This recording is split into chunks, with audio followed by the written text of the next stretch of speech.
आज शिमला में देवभूमि संघर्ष समिति हिमाचल प्रदेश द्वारा शिमला के प्रेस क्लब में इल्लीगल मस्जिद के मुद्दे पर प्रेस वार्ता की गई। वहीं उन्होंने मस्जिद के मामले में बहुत सी बातों को बेबुनियाद बताया। जैसे कि जून से लेके इतने बड़े बड़े आंदोलन हुए, संजौली में जो आंदोलन हुआ पूरे देश में गया, देश में क्या विदेश में भी गया। उस आंदोलन की जो नींव है वो आम समाज ने रखी थी।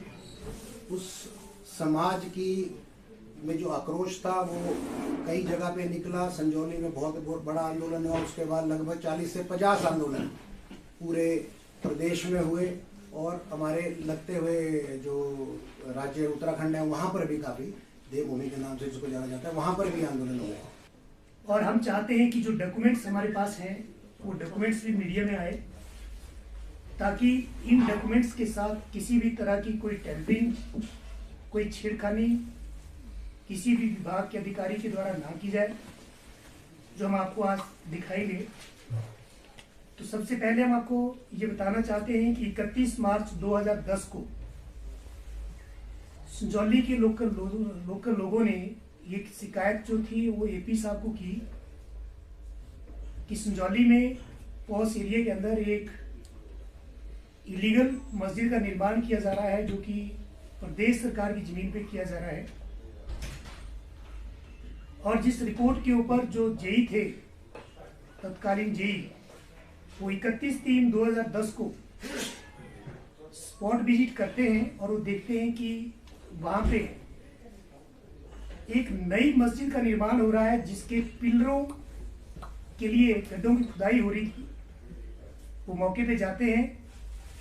जब उन्होंने वहां पे काम करने वाले लोगों से ये पूछा कि आप बताइए आपके पास मैप कहाँ है, तो वो कोई मैप दिखा नहीं पाए।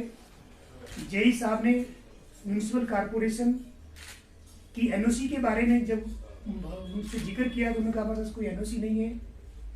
जब जमीन के कागज मांगे गए तो जो जमाबंदियां दिखाई गई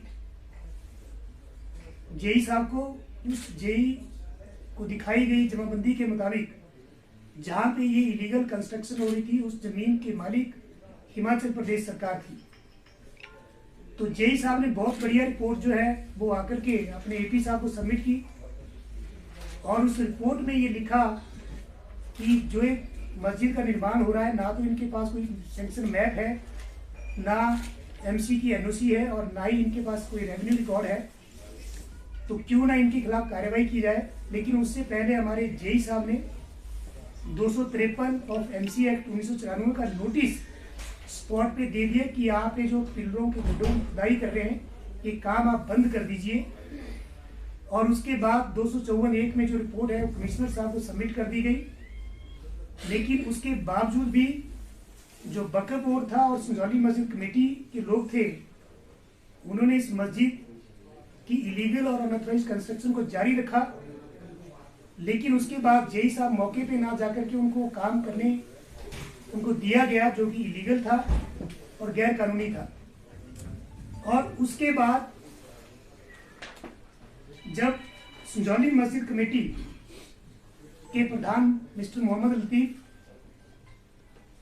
और वक्फ बोर्ड की सहमति से इस इलीगल मस्जिद के 3 फ्लोर का निर्माण कर दिया गया, तो वर्ष 2012 में जो प्रेसिडेंट संजौली मस्जिद कमेटी मोहम्मद लतीफ थे, उन्होंने वक्फ बोर्ड को एक एप्लीकेशन दी कि मुझे मस्जिद बनाने की परमिशन दी जाए।